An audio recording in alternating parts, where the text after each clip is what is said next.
Hi everyone, hope all are good. In this particular video, I am going to create a graphical art in just less than 20 lines of code.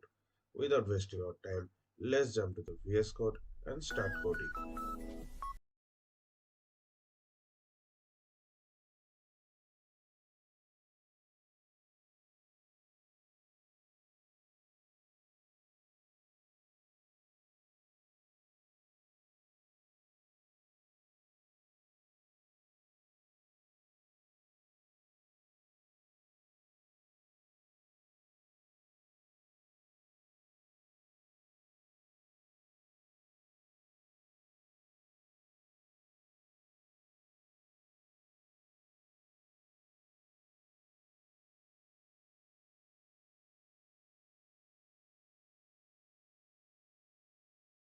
Hope you like this video.